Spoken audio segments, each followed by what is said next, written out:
إن يدعون من دونه إلا إناثا وإن يدعون إلا شيطانا مريدا لعنه الله وقال لأتخذن من عبادك نصيبا مفروضا صدق الله العظيم.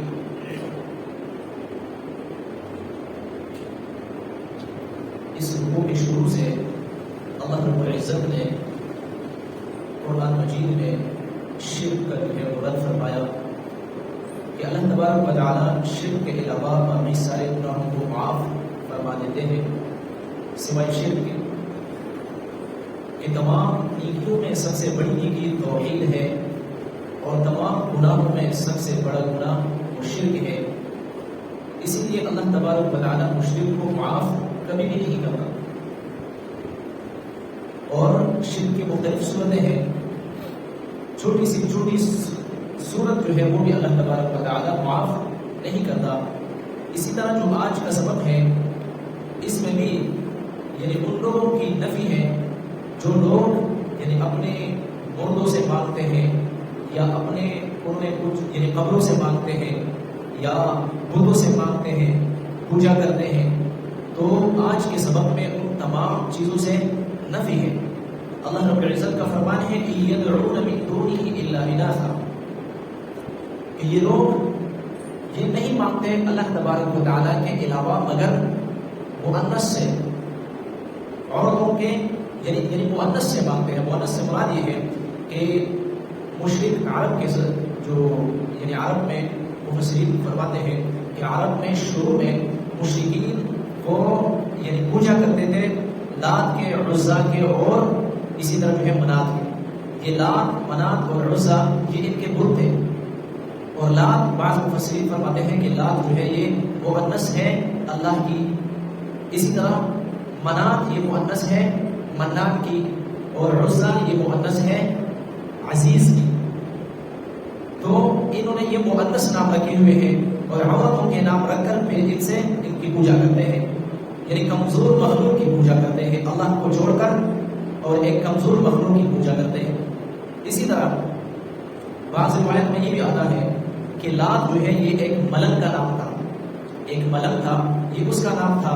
وہ حاجیوں کو صندوق گول کر پلایا کرتا تھا اور پھر جب وہ مر گیا تو لوگوں نے اس کو یعنی دفن کر کے اس کے قبر کی پوجا شروع کر دی. اس کو قبر پر جو ہے عرس شروع کر دیا. پھر یہاں تک پہنچ گئے کہ اس کی ایک مورتی بنائی ایک بت بنایا اور اس کو بیت اللہ میں نصب کیا مکہ مکرمہ کے اندر نصب کر دیا اور پھر اس سے مدد مانگنی شروع کر دی کہ یا لات اغثنی اے لات ہماری مدد کرے.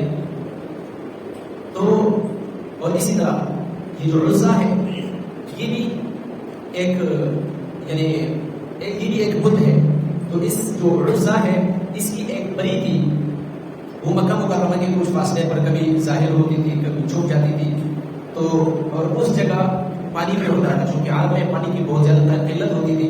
تو وہاں جو موٹے موٹے ملنگ تھے وہاں پر انہوں نے ڈیرے ڈال دیے تھے اور پھر چونکہ درخت بھی تھے کچھ تو لوگوں نے وہاں جانا بھی شروع کیا. وہاں مکانات بھی بنائے اس وقت کے حساب سے.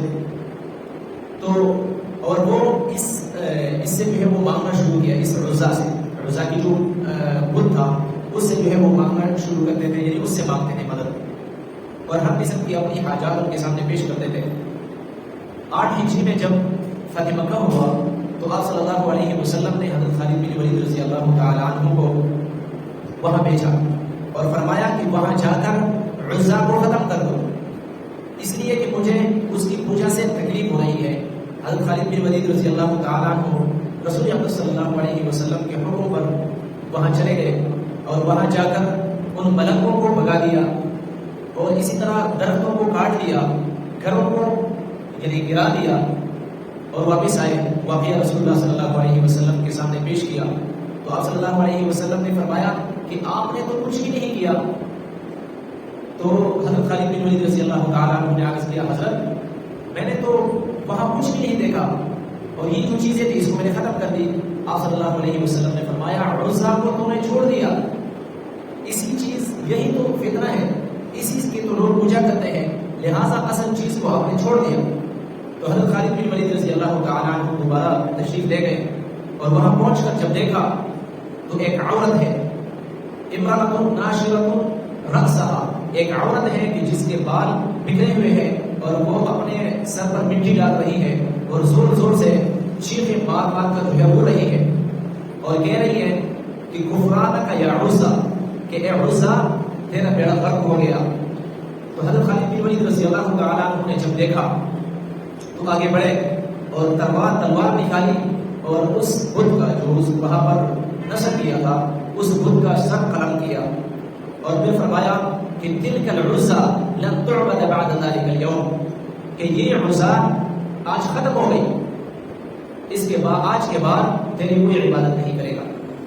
تو اور اسی طرح منات یہ بھی ایک آدمی کا نام تھا، تو لوگوں نے ان بتوں کو یعنی اکٹھا ان بتوں کو ان کے بت بنائے تھے اور رکھے ہوئے تھے، نصب کیے تھے اور پھر ان کے پوجا کرتے تھے اور ہر قسم کی اپنی حاجات ان کے سامنے پیش کرتے تھے۔ تو اللہ رب العزت نے ان تمام بتوں سے نفی فرما دیا۔